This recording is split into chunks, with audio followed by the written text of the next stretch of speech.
Master. Big Boss. Welcome to my channel. 3, 2, 1. Let's watch the novel.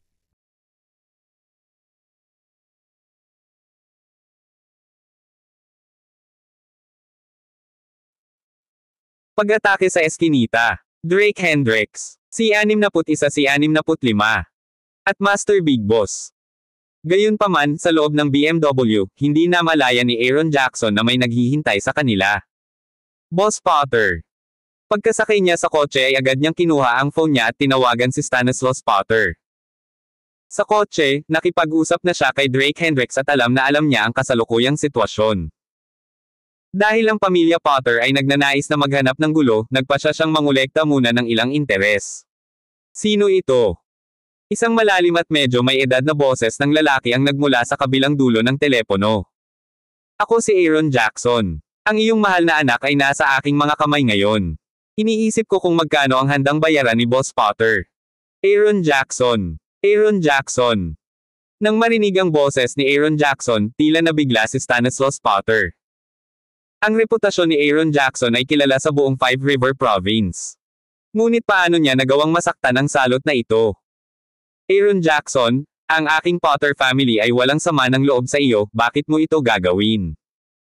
Nabawi ang kanyang katahimikan, ang tono ni Stanislaus Potter ay nagdala ng galit. Bilang isang kilalang pamilya sa lungsod ng probinsya at chairman ng Golden Eagle Group, ang kanyang anak ay talagang kinidnap. Binabalaan kita. Ang ilang mga bagay ay hindi dapat pabayaan. Mr. Potter, rest assured, tinutupad ko lang ang hiling ng isang tao, nagtatrabaho para sa pera. Sa ngayon, masisiguro ko pa rin ang kaligtasan ng anak mo, pero kung huli na tayo. Huminto si Aaron Jackson sa kalagitnaan, dahilan para tumalon sa alarma ang puso ni Stanislaus Potter. Siya ay nagkaroon lamang ng isang anak na lalaki, at hindi kayang bayaran ang anumang kapahamakan. Pangalanan ng iyong presyo. 300 milyon, hindi masyadong marami, tama. Bago sumagot si Stanislaus Potter, sumingit si Aaron Jackson, alam ng lahat na ang iyong Golden Eagle Group ay may mga asset na mahigit 10 bilyon. Kung ang 300 milyon ay sobra para sa iyo na mahiwalay, marahil ay hindi mo gusto ang anak na ito. Mabuti. 300 milyon ito. May pinapadala ako ngayon, ibigay mo sa akin ang address. Huminga ng malalim si Stanislaus Potter, nagsisikap na panatilihing kalmado ang sarili. South City Cement Factory, may sasalubong sa iyo pagdating mo. Pagkasabi nun, dirdiretsong ibinaba ni Aaron Jackson ang telepono. Nang sumunod na sandali, naging malamig ang ekspresyon ng mukha niya. Dahil sa kalsada aniya o NM, isang puno ng Roman na swayami ang nakatambay. Sa sandaling huminto ang BMW, 4 na lalaking nakasuot ng puti ang lumapit sa kotse mula sa labas, bawat isa ay naglalabas ng layuning pumatay, maliwanag na hindi ordinaryong tao. Ngunit dahil hindi kumibo ang kabilang partido, nanatili rin siyang nakatigil. Anong ginagawa mo? Nang makita ang eksenang ito, si Dominating Tiger ay likas na lumabas, pamwesto sa harapan nila. Bumaba din si Aaron Jackson sa sasakyan, nakatingin sa ilang lalaki na may malamig na mga mata. North City Black Bear, naaalala pa ba ni Aaron Jackson? Ang mga lalaking nakaputing damit ay hindi nagmamadaling umatake, ngunit sa halip, matapos palibutan ang dalawa, sila ay nagtanong ng malakas. Black Bear. Nilabag niya ang mga patakaran, at pinatay ko siya gamit ang sarili kong mga kamay. Walang pakialam na tumango si Aaron Jackson, walang bakas ng gulat ang mukha. Buti naman umamin si Aaron Jackson. Ngayon, hahanapin natin ang hustisya para sa ating kapatid na Black Bear. Nang matapos magsalita, sabay-sabay na umatake ang 4 na lalaking nakaputi. Bang! Nang walang oras para mag-isip pa, sinalubong ni Dominating Tiger ang suntok ng lalaking nakaputing nangunguna na may sariling suntok. Dahil sa matinding puwersa, napaatras ng ilang hakbang ang lalaki. Nakakaloka. Tumalikod ang nangingibabaw na tigre upang bigyan ng babala si Aaron Jackson matapos maramdamang namamanhid ang kanyang kanang braso, sumasakit ang mga buto na parang mababali. Hindi kailangan ni Aaron Jackson ang babala. Naramdaman na niya na may mali. Ang pag-atake ng mga lalaking ito ay napakasistmetiko, at ang kanilang lakas ay kahanga-hanga. Ilang palitan lang, at nagsisimula na siyang ma-overpower. Ang mga tauhan ni Theodore Kensington, tunay na sanay. Sa puntong ito, nahulaan na ni Aaron Jackson ang mga pagkakakilanlan ng mga lalaking nakaputi. Dapat sila ay mula sa dominating martial arts hall, elite sa mga elite. Maglakas loob kang guluhin ang mga tauhan ni Brother Abernathy, dapat alam mo na ito ang kahihinatnan. Naningkit ang mga mata ng lalaking nakaputing damit, sumipol ang kamao sa himpapawid, galit na pumutok. Bang! Biglang sumipa si Aaron Jackson, sinuspinde ang sarili sa kalagitnaan ng hangin sa momentum. At sa likod niya, ilang suntok ang tumama sa likod niya habang lumipad ang mga ito. Boom! Ang kamao ng lalaking nakaputing damit ay bumangga sa poste ng lampara, naputol ito sa kalahati sa isang tamad na suntok. Nang samantalahin ang pagkakataon, tumalon si Aaron Jackson paatras, saglit na kumawala mula sa pagkakakulong ng apat na lalaki. Nakakahiya para sa makapangyarihang si Aaron Jackson na binubuli ng apat na nobodies. Sa sandaling iyon, isang biglang boses ang umalingaw-ngaw sa kalsada. Kasunod ng boses, nakita nila ang isang payat na lalaki, mga 20 taong gulang, na nakatayo hindi kalayuan sa isang BMW na nakahawak ang mga kamay sa likod, nakatingin sa kanila. Pinahiya ko si Kuya Abernathy. Nakaramdam ng matinding hiya si Aaron Jackson sa kanyang mukha at medyo napahiya. Ang apat na lalaking nauna sa kanya ay talagang mga piling tao. Bagamat kaya niyang talunin ang mga ito, tiyak na kakailanganin ito ng lubos na pagsisikap. Sino ang tinawag mong walang tao? Ang mga lalaking nakaputi ay hindi nilayo na magdulot ng higit pang gulo, umaasa na umalis pagkatapos na makitungo kay Aaron Jackson. Ngunit ngayon, nakinukot siya bilang walang tao, natural na hindi nila ito matitiis. Sa martial arts hall, sila ay mga sikat na instructor na nakasuot ng puti, na hindi man lang malapitan ng mga ordinaryong estudyante. Binabayaran sila ni Theodore Kensington ng 10-10 milyon. Bawat taon, at tinugunan nila ang isa't isa bilang magkakapatid sa pang-araw-araw na buhay. Sa panahon ng pagpapalawak ng negosyo ni Theodore, ang mga lalaking ito ay nag-ambag ng malaki, kahit na iginagalang bilang ang mga Grim Reapers in White. Ngunit sa paghamak ng isang payat na binata, maiisip ang kanilang galit. Kayong tatlo muna ang humawak sa kanya, dudurog ako ng langgam. Pagkasabi nito, tumalikod ang pinuno at naglakad patungo kay Drake Hendricks. Boss, sinabi ni Brother Abernathy na huwag magdulot ng hindi kinakailangang gulo. Paalala sa kanya ng mga natitirang lalaking nakaputi. Ayos lang, babalik ako agad. Ibagsak niyo muna si Aaron Jackson. Sa pagtalikod, ang leadman ay naghagis ng isang mabangis na suntok. Habang sumusuntok siya, tumaas ang aura niya na parabang sinadya niyang basagin ang lahat. Iniiwan mo ang mga pintuan ng langit na hindi naglalakbay, ngunit wala man lang pinto, ngunit sa kalagitnaan ng kanyang mga salita, biglang huminto ang lalaking nakaputi. Dahil ang kanyang nakakabasag lupa na suntok ay sinalo, matigas, ng tila mahinang binata sa kanyang harapan. Walang pinto sa impyerno. Pagkatapos ay hayaan mo akong ipadala ka sa impyerno at tingnan kung talagang may pintuan. Habang nagsasalita siya, biglang umikot ang tingin ni Drake Hendricks, at biglang lumakas ang lakas ng kamay niya. Basag. Nabasag ang lalaking nakaputi ng palso ng ganun lang. Isang masakit na hiyaw ang agad na kumalat sa buong koridor. Sino? Sino ka?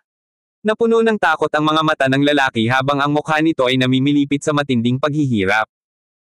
Bilang isa sa mga nangungunang instructor ng martial arts hall, ang kanyang lakas ay napakalaki. Ang mga ordinaryong estudyante ay hindi man lang siya mabuhatan ng daliri, ngunit ngayon ay naputol ang kanyang palso gamit ang isang kamay. Mahalaga ba kung sino ako? Habang nagsasalita siya, biglang sumugod si Drake Hendricks, hinawakan ng isang kamay ang leeg ng lalaki, at itinaas siya. Hayaan mo, bitawan mo ako. Baka sa mga mata ng lalaki ang kawalan ng paniwala habang ang kanyang mga paa ay sumipa. Nahihirapang huminga, naging purple ang mukha niya. Basag. Nang hindi nabibigyan ng pagkakataong magsalita ang lalaking nakaputi, pinisil-pisil ni Drake Hendricks ang kanyang leeg. Ang kapansin-pansing kaibahan na ito ay ganap na natigilan sa dominating tiger na nanunood mula sa gilid. Siya ay nasa laro sa loob ng maraming taon at itinuturing ang kanyang sarili na may kakayahan, ngunit hindi niya. Nakayanan ng isang suntok mula sa lalaking nakaputi. Maging si Aaron Jackson ay nahihirapang harapin ang pagsalakay ng apat na kalaban. Ngunit si Drake Hendricks ay madaling ibinaba ang pinakamalakas sa kanila, at tila halos hindi siya gumawa ng anumang pagsisikap. Ngayon ay tila naintindihan na niya kung bakit tinawag ni Aaron Jackson si Drake Hendricks na Big Brother. Ngayong naayos na ang pinakamalakas, ipauubaya ko na sa iyo ang natitira. Dahil doon ay bumitaw si Drake Hendricks at bumagsak sa lupa ang katawan ng lalaking nakaputi. Sa mga sinabi ni Drake Hendricks, mas nakaramdam ng hiya si Aaron Jackson. Siya ay, pagkatapos ng lahat, isang figure na may malaking impluwensya, at ngayon siya ay tunay na nawalan ng mukha, kaya't itinutok niya ang lahat ng kanyang galit sa natitirang iilan. Bang! Bang! Bang! Biglang kumilos si Aaron Jackson, naghagis ng 3 solidong suntok sa hindi matukoy na bilis, dahilan upang ang 3 gulat na lalaking nakaputi ay napaatras ng ilang hakbang.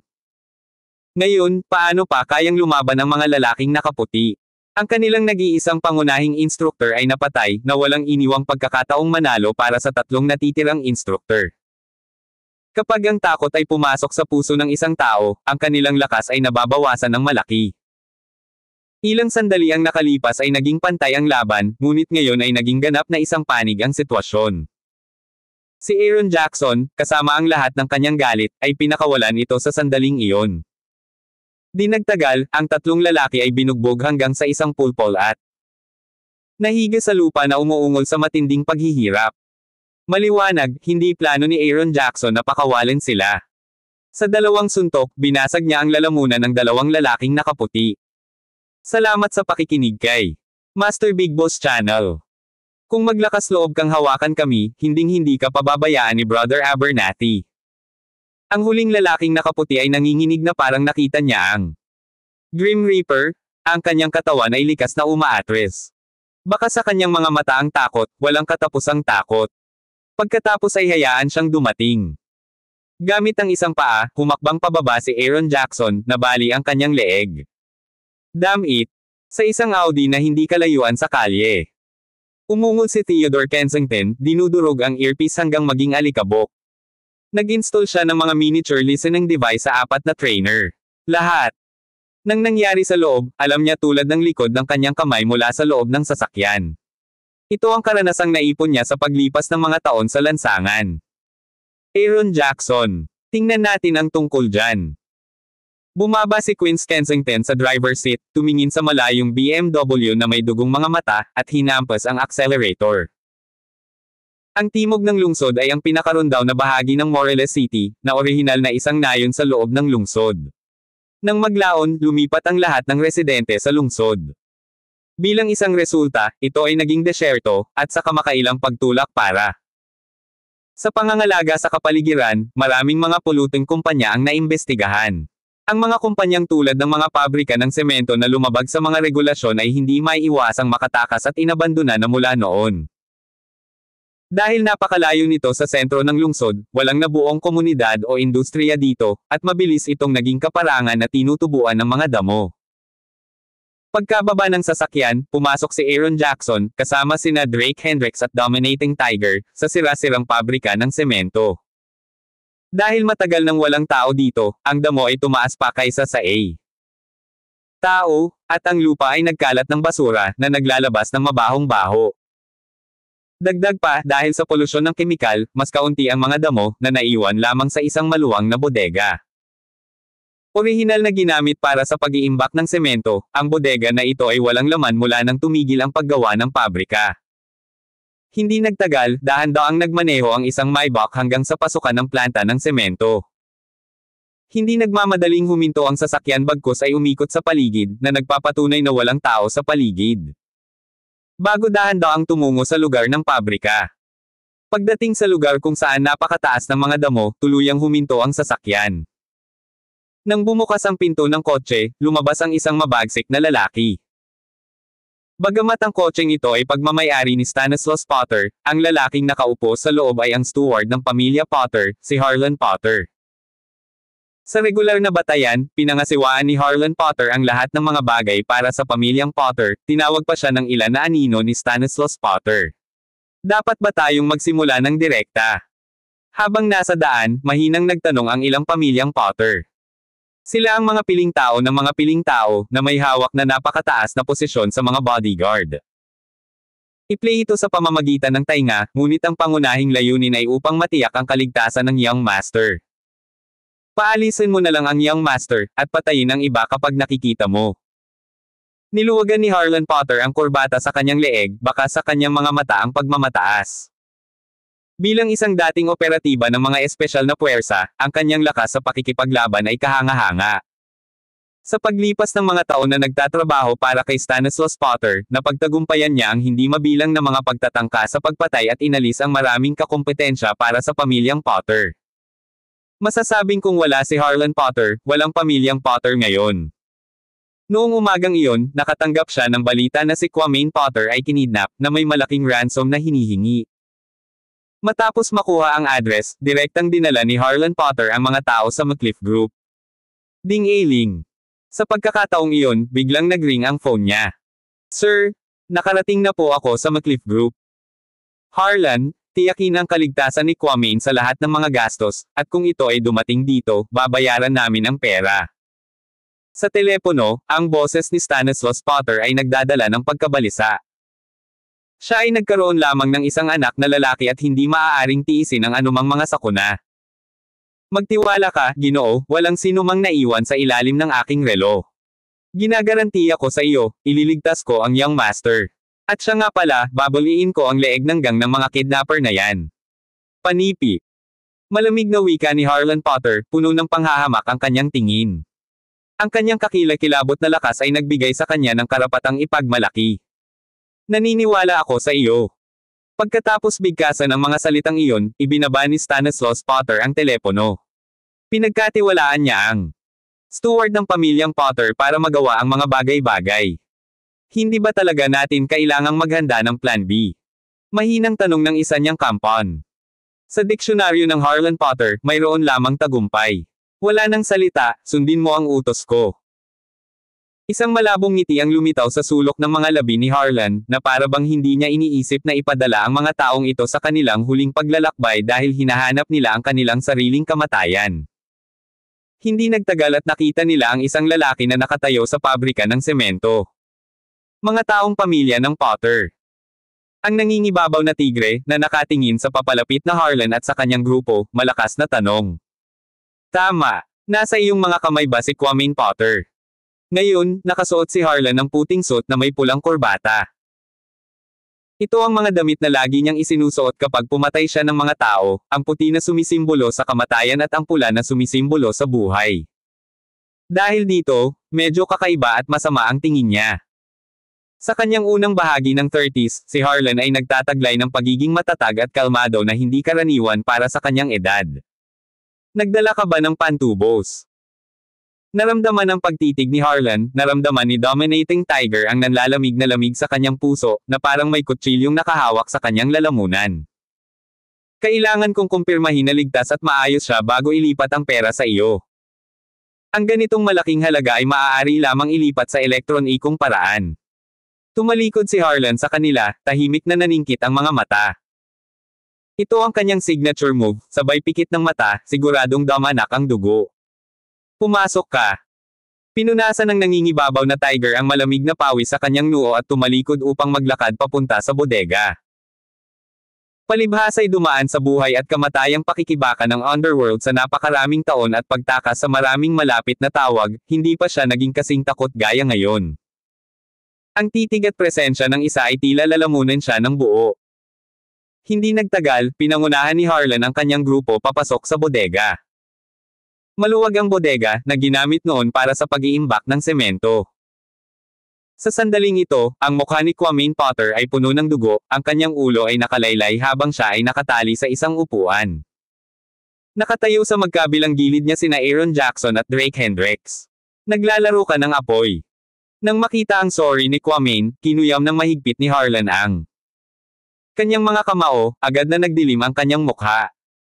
Sa Five River Province, ang pamilyang Potter ay isang tatak ng ginto, walang nang ahas na guluhin sila, ni hindi nila kayang gawin. Ngunit ngayon, ang nag-iisang tagapagmana ng pamilyang Potter ay binugbog hanggang sa ganito. Kahihiyan. Ngayong nakita mo na siya, ilipat ang pera. Napalunok ng husto ang nangingibabaw na tigre, pabilis ng pabilis ang tibok ng kanyang puso. Pera. Ha! Susunugin ko ang bawat huling sentimo nito para sa iyo. Tandaan, kung ang hari ng Nagtatanong si Hale tungkol sa iyo, sabihin mo sa kanya na si Harlan Potter ang nagpapunta sa iyo. Habang nagsasalita siya, biglang sumulpot si Harlan at binuhat ang Dominating Tiger gamit ang isang kamay. Bitawan mo ako. Ang nangingibabaw na tigre ay hindi pa nagkaroon ng oras upang mag-react bago siya nasuspine sa hangin. Sa susunod mong buhay, huwag mo akong kaaway. Whoosh! Sa kritikal na sandali, isang matalim na tunog ng isang bagay na humihiwa sa hangin ay biglang tumama. Swish! Itinapon ni Harlan ang Dominating Tiger sa isang tabi at mabilis na sinalo ng dalawang daliri ang flying card. Soul Chaser card. Sa pagtingin sa card sa kanyang kamay, ngumiti si Harlan at sinabing, Aaron Jackson, A. Natutuwa akong makilala ka. Salamat sa pakikinig kay Master Big Boss Channel. Ang Soul Chasing Order ay isang napaka-espesyal na pag-iral. Walang nakakaalam kung ano ang hitsura nito, para sa mga nakakita nito ay patay na. Ngunit sa mga katawan ng namatay, karaniwang mayroong Soul Chasing Order.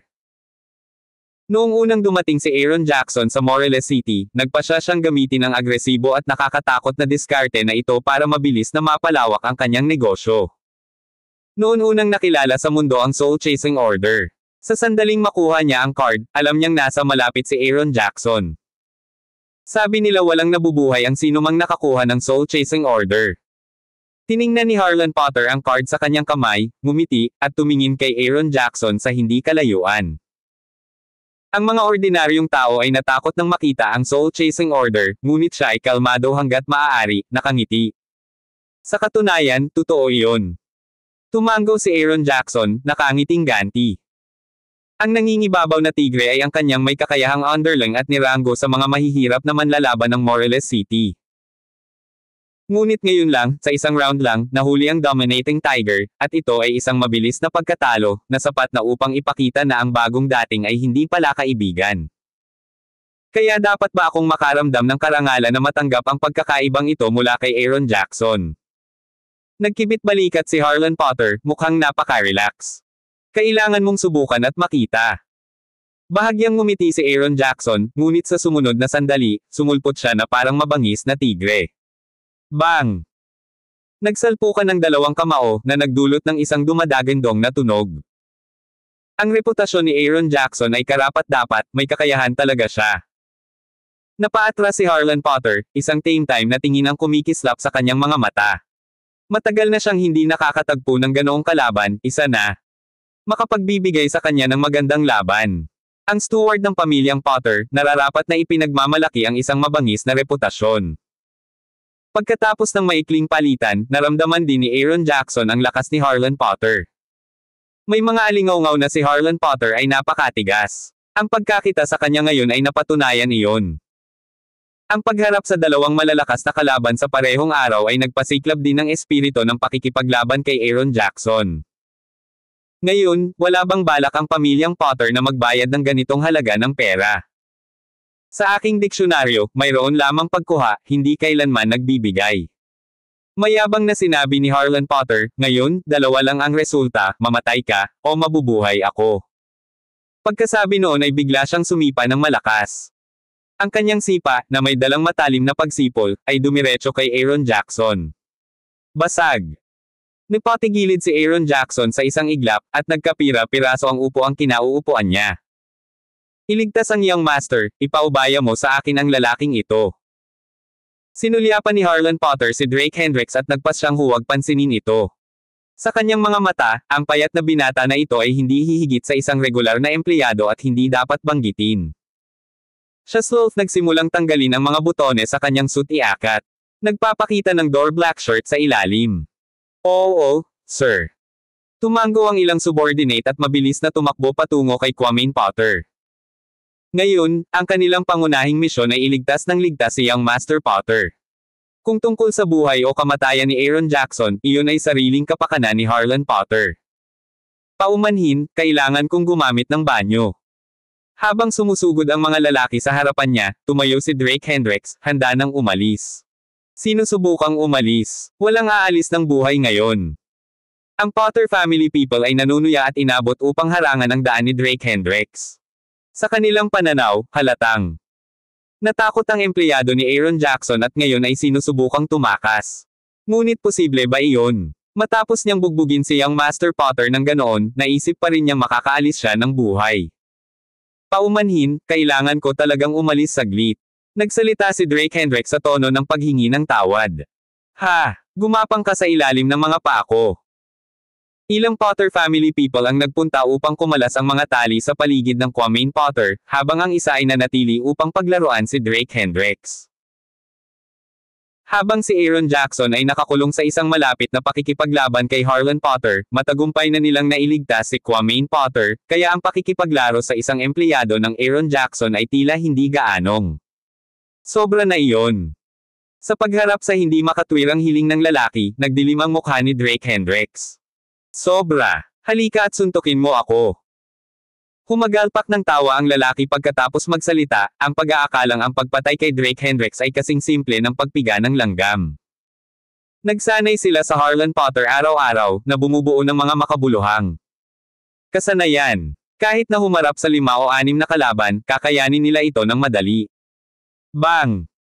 Nahaharap sa gayong hindi makatwirang kahilingan, umiling si Drake Hendricks at mabangis na pinalayas. Ag!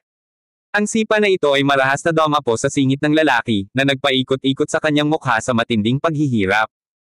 Ay break mo siya, para sa akin. Huminga ng malalim ang lalaki, ngunit ang kanyang katawan ay nagsimulang manginig ng hindi mapigilan. Patayin siya. Nang makitang sugatan ng kanilang kasama, agad na pinalibutan ng ilang lalaki si Drake. Tambo. Siya ang nagsabi sa akin na gawin ito. Nagkibit balikat si Drake Hendricks, na parang wala sa sarili. Mamatay. Ang mga mukha ng mga lalaki ay naging malungkot at sila ay humampas ng walang paabi. Bang! Sa pagharap sa maraming umaatake, si Drake Hendricks ay humakbang pasulong at hinawakan ang ulo ng dalawang lalaki, walang awa na pinagdurog sila. Ang dating mapagmataas na Potter family people ngayon ay nararamdaman na ang kanilang mga ulo ay maaaring sumabog pag suray-suray sa kanilang mga landas. Anong nangyayari? Naramdaman din ni Harlan Potter na nakikipaglaban kay Aaron Jackson na may mali. Sinubukan niyang pakawalan ang sarili mula sa laban, ngunit hindi nagbigay ng kahit 1 pulgada si Aaron Jackson. Bang! Matapos ang pagpapalitan ng suntok ay napaatras ang dalawa. Isang bangkos ng basura, anong nangyayari? Nakakunot ang noo ni Harlan Potter habang sinusulyapan ang kanyang mga nasasakupan na nakahandusay sa lupa. Ang lahat ng mga lalaking ito ay kanyang mga subordinate, bawat isa sa kanila ay elite. Ngunit ngayon, sa isang kisap mata, lahat sila ay nakahiga sa lupa. Subconsciously, nabaling ang atensyon ni Harlan Potter kay Drake Hendricks. Ang nangingibabaw na tigre ay nakatayo sa pintuan, hindi gumagalaw. Si Aaron Jackson ay nakipag-away sa kanya sa buong oras na ito, na iniiwan si Drake Hendricks bilang ang tanging posibilidad. Maaaring siya iyon. Nagsalubong ang mga kilay ni Harlan Potter nang hulaan niya sa kanyang isipan. Ang orihinal na walang kamali-mali na plano ay biglang nakatagpo ng hindi inaasahang twist. Mga walang kwentang tanga. Galit na galit siyang nagmura, lalong nabalisa. Ang pagliligtas kay Kwame Potter ang pangunahing prioridad, ngunit ang kanyang mga tao ay nawalan ng kakayahan. Pagharap kay Aaron Jackson, wala siyang pagpipilian kundi ang pumasok sa isang berserk state. Sa sandaling ito, ramdam na ramdam ng lahat ng naruroon ang matinding pagpatay na layunin. Mamatay. T. Umungol si Harlan Potter habang walang awang pinaghahampas ang kanyang mga kamao. Mas malakas pa ang suntok kaysa kanina. Bang! Inabot ni Aaron Jackson ang pagharang ngunit napaatras siya ng 2 hakbang. Taga-ball. Panipi. Sa pagharap sa pagbabagong ito, sumagi sa isipan ni Aaron Jackson ang salitang berserk. Ang mga alingaw-ngaw ay nagsalita tungkol sa isang cultivation technique na maaaring magpapataas ng kakayahan ng isang tao sa maikling panahon. Maliwanag, ginamit ni Harlan Potter ang paraang ito. Napakatalino, ngunit lahat kayo ay mamamatay. Sumigaw si Harlan Potter, namumula ang kanyang mga mata. Hinawakan ng mahigpit ang kanyang mga kamao, muli siyang humampas pasulong. Sa isang iglap, ang amoy ng kamatayan ay nagsimulang tumago sa silid. Ang berserk state na ito ay maaari lamang mapanatili sa loob ng kalahating oras, at ito ay lubos na nakakapinsala sa katawan. Kaya naman, kailangan niyang patayin ang lahat sa loob ng panahong iyon at humanap ng ligtas na lugar para makapagpagaling. Basag. Biglang may sumulpot na kamay kung saan nakatayo lang si Aaron Jackson. Maya-maya, ang tunog ng mga bali ng buto ay nagmula sa braso ni Harlan Potter. Paano ito posible? Kung ikukumpara sa matinding sakit, mas nabigla si Harlan Potter. Nanlalaki ang mata niyang tinitigan ang payat na binata sa kanyang harapan. Sino ka? Kung ngayon mo lang tinanggap ang suntok na iyon, masasaktan ang braso mo. Hindi siya sinagot ni Drake Hendricks bagkus ay lumingon siya kay Aaron Jackson, next time, lumaban ka ng ganito. Pagkatapos magsalita, bigla siyang naghatid ng chop. Basag. Si Harlan Potter ay galit na sinubukang hamarang gamit ang kanyang kamay, ngunit sa susunod na sandali, ang kanyang buong braso ay napilipit at napinsala. Salamat sa pakikinig kay Master Big Boss Channel. Imposible. Pinigilan ni Harlan Potter ang nakakasakit ng puso, nakasandal sa dingding ng bodega habang siya ay humihingal.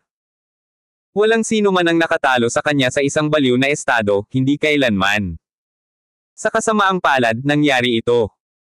Nagkibit balikat si Drake Hendricks at sinabi kay Aaron Jackson, ipauubaya ko sa iyo ang natitira. Oo naman. Tumango si Aaron Jackson at dahan-daang naglakad patungo sa Harlan Potter. Pumunta ka sa impyerno. Kahit nabali ang dalawang braso, hindi pa rin siya papayagan ng mapagmataas na puso ni Harlan Potter na sumuko. Pagmamasdan si Aaron Jackson na papalapit, bigla siyang tumalon, parang kidlat ang mga paa niya. Basag.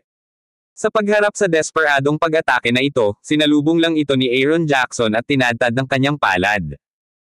Ang napakalaking puwersa ay agad na nabali ang mga buto ng paa ni Harlan Potter.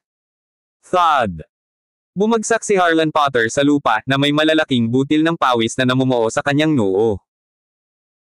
Noong una, ang kanyang lakas ay kapantay ng kay Aaron Jackson, ngunit ngayon na ang kanyang mga braso ay hindi pinaganya, natural na siya ay hindi katugma kay Aaron Jackson. Sino ka? Kahit na ako ay mamatay, hayaan mo akong mamatay ng alam ko. Kahit na may dalawang belang braso at binti, tinitiis ni Harlan Potter ang matinding sakit, tumangala kay Drake Hendricks at nagtanong sa nanginginig na boses. Hindi siya makapaniwala. Sa mundong ito, maaaring mayroong isang tao na matatalo sa kanya ng napakalungkot. Hindi ka karapat-dapat na malaman ang pangalan ng kuya ko. Tinapakan ni Aaron Jackson ang dibdib ni Harlan Potter at inilabas ang isang cellphone mula sa kanyang bulsa.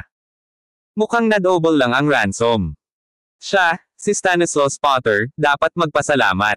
Kung ibang tao, baka na-punit na nila ang tiket. Nakatayo si Drake Hendricks, masayang nakangiti. Mabuti, kung gayon, i-double natin ito. Tumango si Aaron Jackson at dinial ang numero ni Stanislaus Potter gamit ang telepono ni Harlan Potter. Nailigtas ba ang young master? Nang makakonekta ang tawag, sabik na tanong ni Stanislaus Potter. Boss Potter, sisirain na natin ang tiket. Napabuntong hininga si Aaron Jackson, medyo walang magawang nagsabi, nakipag-usap ako sa iyo ng tapat, ngunit nagpadala ka ng mga tao para patayin ako. Iyon ay hindi masyadong makatarungan, hindi ba?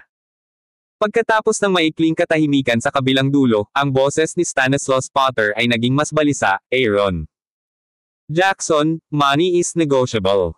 Nagkamali ako sa nangyari ngayon.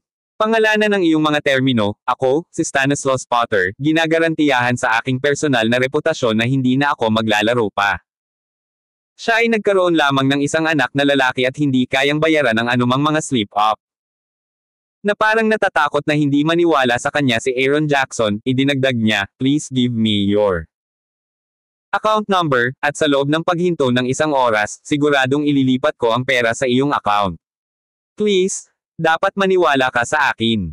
Sa huli, nanginginig na ang boses niya. Since that's the case, then hindi na namin pupunitin ang tiket. Doble ang ransom, 600 million, hindi naman masyado, di ba? Sabi ni Aaron Jackson na may bahagyang ngiti, maaaring lumaban ang lalaki mo rito, medyo tinakot niya ang mga tao ko. So, humihingi ng kaunti bilang medical fee, parang fair naman, di ba? 650 milyon. Hanggat palayain mo ang anak ko at si Harlan Potter, mabilis na mailipat ang pera. Agad na tinaasan ni Stanislaus Potter ang presyo ng 50 milyon nang walang pag-aalinlangan. Mabuti, si Boss Potter ay isang prangka na tao. Kung hindi mo ginawa ang lahat ng gulo na ito, baka nakauwi na ang iyong anak na ligtas. Bakit mag-abala? Kahit si Aaron Jackson ay hindi inaasahan na ang kabilang partido ay magiging diretso, na direktang nagdaragdag ng 50 milyon. Medyo napahiya pa ito sa kanya. Basta ligtas ang anak ko, walang isyo ang pera. Aaron Jackson, sana tuparin mo ang iyong salita, ipadala sa akin ang account number. Habang kinukulit ang partido, mas sabik si Stanislaus Potter kaysa kay Aaron Jackson. Ngunit sa pag-iisip tungkol dito, ito ay may katuturan. Ang pamilyang Potter ay mayroon lamang itong isang tagapagmana kung may nangyari kay Kwame Potter. Sino ang magmamana ng yaman ng pamilya na mahigit 10 bilyon? Makakatiyak ka dyan, Boss Potter. Ako, si Aaron Jackson, tumutupad sa aking salita. Kapag nakuha ko na ang pera, natural na ibabalik ko ang anak mo. Matapos ibigay ang account number kay Stanislaus Potter, ibinaba ni Aaron Jackson ang telepono at kumuha ng sigarilyo sa kanyang bulsa. Hapon na, at isa-isang umaalis sa trabaho ang maraming empleyado. Sa labas ng McCliff Group, tahimik na lumitaw ang dalawang itim na van.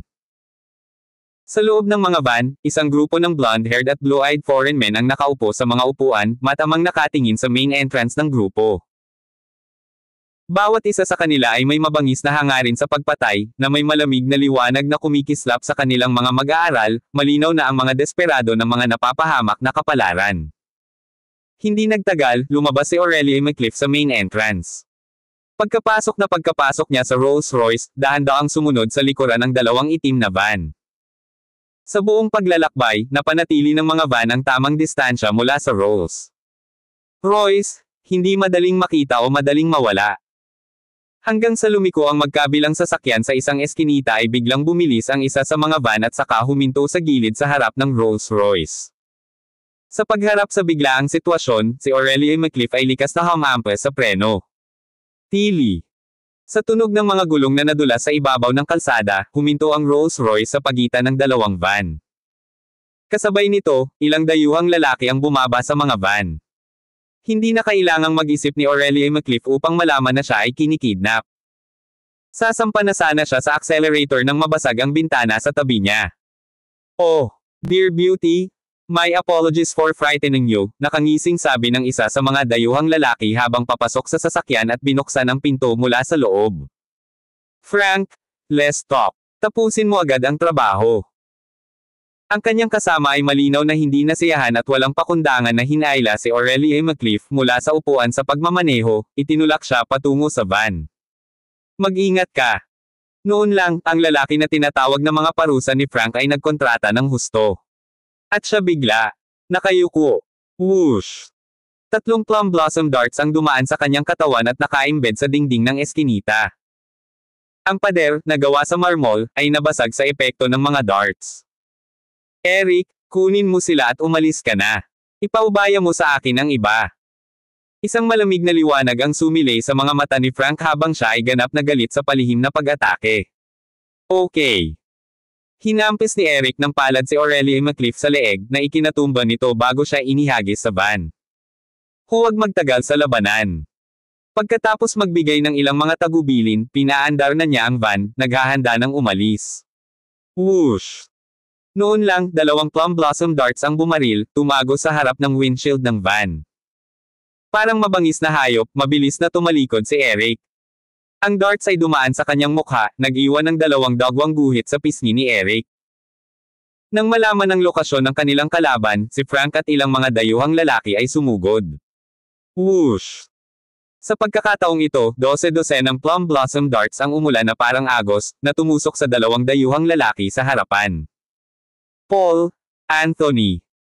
Nang makitang brutal na pinatay ang kanyang mga kasama, namula ang mga mata ni Eric habang bumunot siya ng 2 patalim sa kanyang baywang.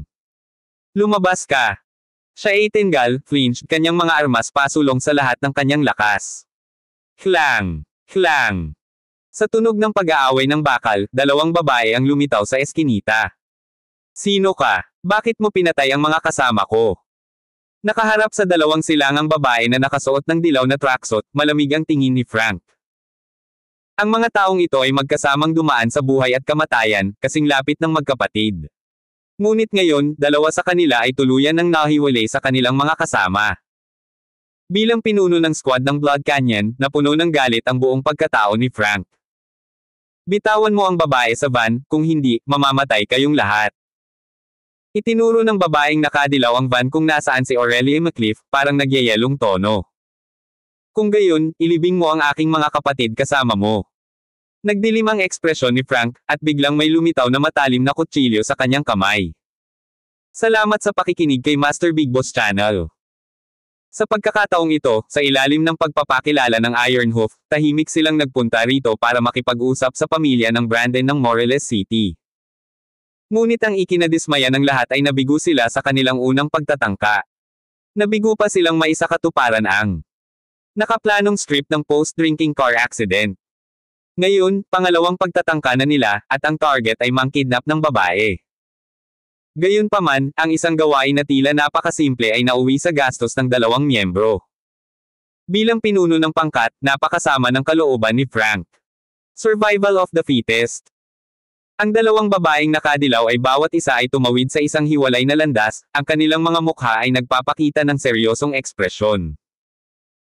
Nang matanggap ang utos mula kay Amadeus Fairbanks, binantayan nila ang pasukan ng McCliff Group nang hindi naliligaw ng hakbang.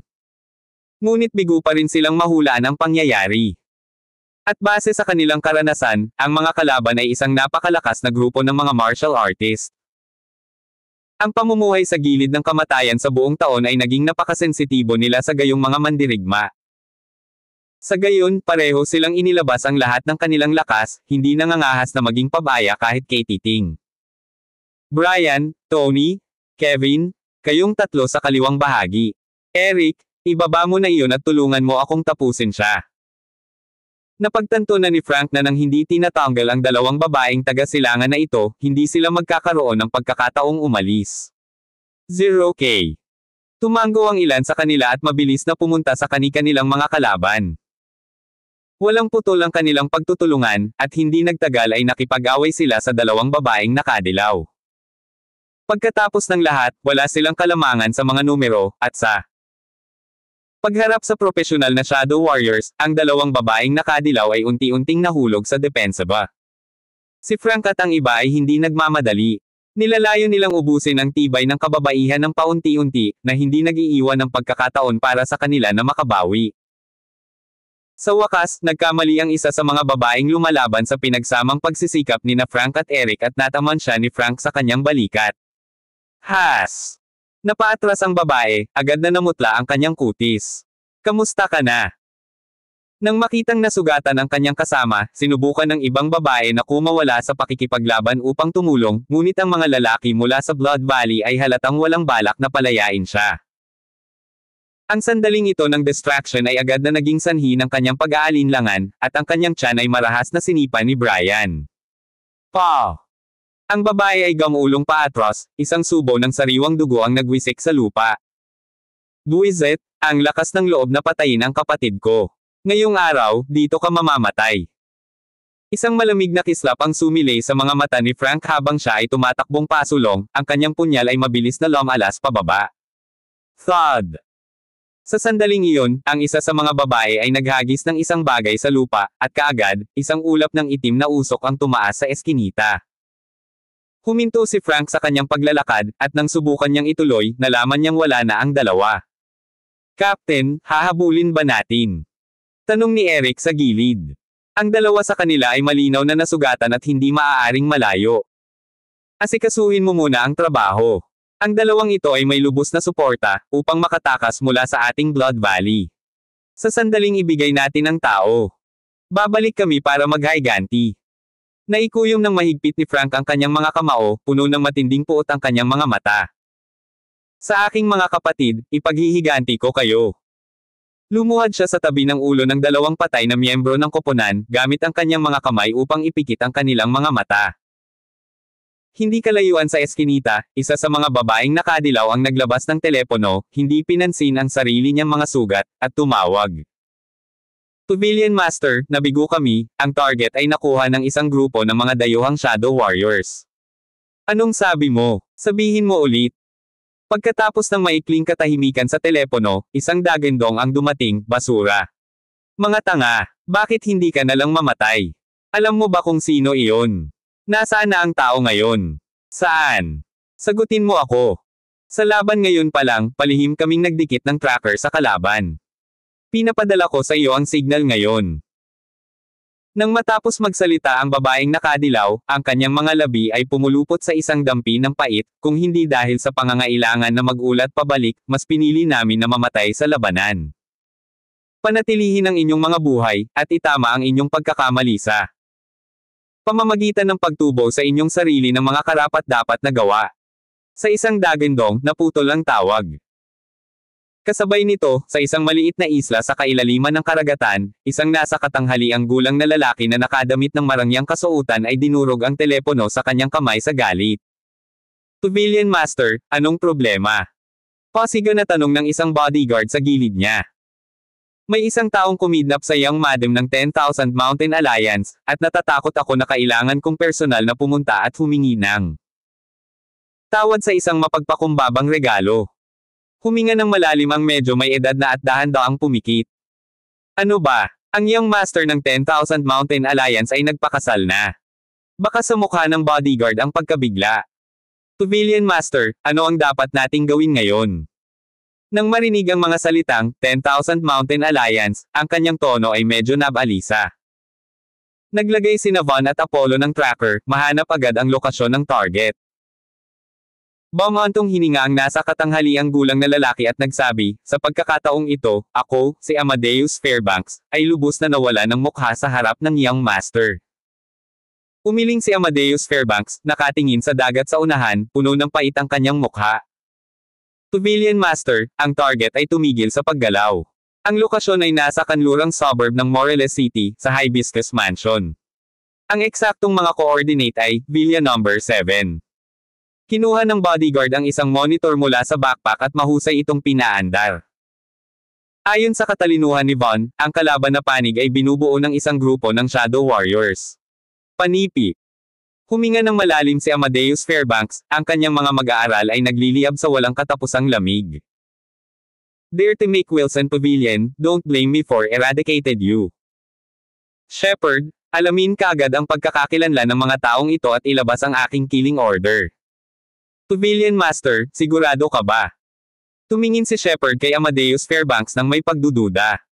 Ang huling beses na naglabas ng killing order ay 50 taon na ang nakararaan. Sa tuwing may lalabas na killing order, ang buong mundo ng Shadow Warriors ay makakaranas ng matinding kaguluhan. Bagaman sila ay malayo, sila ay papatayin. Matapos bigkasan ng 4 na salitang ito, tumalikod si Amadeus Fairbanks at umalis sa tabing dagat, habang inilabas ang isa pang telepono na may mapait na ekspresyon at nagdidial ng numero. Sa sandaling ito, hindi alam ni Drake Hendricks na si Aurelia McCliff ay kinidnap. Matapos matanggap ang bayad mula kay Stanislaus Potter, siya at si Aaron. Sumakay si Jackson sa isang BMW at umuwi. Sa kalagitnaan ng biyahe, tumunog ang kanyang telepono. Nang makita niya ang incoming call number, biglang sumama ang pakiramdam ni Drake Hendricks. Anong problema? Young Master, binaigo ka ng aking mga tao, kinuha na ang batang ginang. Sabihin mo ulit yan. Nang marinig ang mga salitang iyon, si Drake Hendricks ay nagpakita ng napakalaking hangarin na pumatay. Paumanhin, ang young madam ay kasalukuyang nasa Hibiscus Mansion, sa Villa number 7 sa western suburbs. Napaka-solemn na ng boses ni Amadeus Fairbanks, ang mga kalaban ay isang grupo ng mga sinanay na Shadow Warriors. Ang aking mga tao ay nag-iimbestiga. Mangyaring magtiwala sa akin, iginagalang na young master. Wilson Pavilion ay hindi magsisikap na sirain ang organisasyong ito. Kahit sino sila, nasaan man sila. Amadeus Fairbanks, hindi mo kailangang masyadong sisihin ang sarili. Naging pabaya ako at hindi ko inakala na kukuha sila ng Shadow Warriors. Matapos ibaba ni Drake Hendricks ang telepono, pumikit siya at huminga ng malalim, Hibiscus Mansion, Villa number 7. Kuya, ipunan ko ba ang mga kapatid? Nahulaan ni Aaron Jackson ang sitwasyon mula sa kanilang pag-uusap. Ngayon, magkakaroon ako ng patayan. Mariin na ikinuyong ni Drake Hendricks ang kanyang mga kamao, ang singsing sa kanyang kamay ay kumikislap na may nakasisilaw na pulang ilaw. Sunod na kabanata. Salamat sa pakikinig kay Master Big Boss Channel.